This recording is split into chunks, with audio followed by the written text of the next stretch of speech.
old fifth wheel, never experienced any symptoms, any signs or frame flex. Would there be any value in just taking it into a shop anyway and saying, hey, just look this over, check for that, simply because of the age of the unit? Yes. So another one that we had in the past was a gentleman had a front cap leak at the roof line, and he had the side moldings, which is real common. Well, water made its way throughout the frame and caused damages to we'll call it the side plates that hold up the walls, as well as, again, the pin box. It compromised it. So when we were removing stuff to make repairs, we noticed a substantial amount of rust and water damage. As we went to replace those areas, that's again when we found, rust is deterioration of the metal. So if the unit's getting compromised and it's eating away, it's going to cause an issue. So it doesn't matter the year, make, or model. If you think that there's an issue, get it inspected as soon as possible. Be careful of there's different charts and stuff that even Lippert has available that I'm sure they'll send to the consumer. I think most of them are now out in the public, but there's certain things that you can check to kind of identify if you have that problem that anybody can do.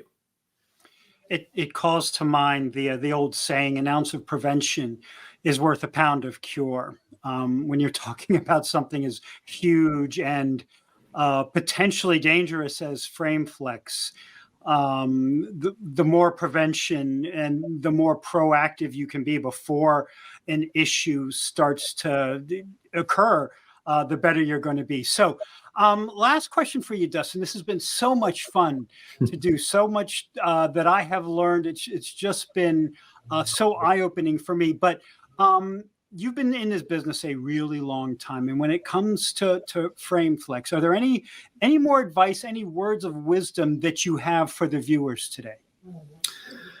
I just want you to know that I don't want you to panic and think that this is, oh, great, now it's every unit that's out there, it's every manufacturer. That's not the seed I'm planting. I don't want anybody to think that they're not safe. This is happening again. It hasn't, we'll say, come to light or enough information out there.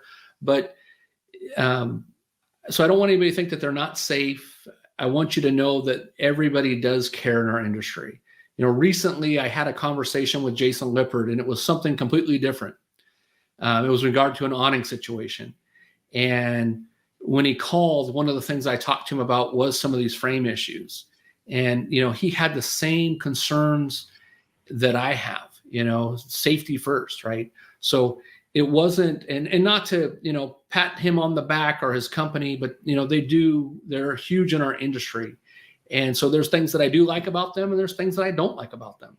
But he is, his willingness to listen and to call me was phenomenal. I mean, for him to say, hey, here's some of my time, when we talked about the frame issues, he basically was expressing, he was more so frustrated. He was like, we have teams that go around, they inspect the things that are being built in all the different manufacturing levels. And he went on, and I learned a lot of details. I mean, it was like you said, mind blowing, all the different stuff. It was like, wow, okay, I think that's good.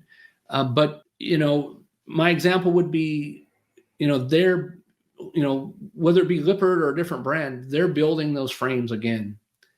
They're not free of defect. There's going to be problems. There's going to be employee issues. There's going to be inspection issues.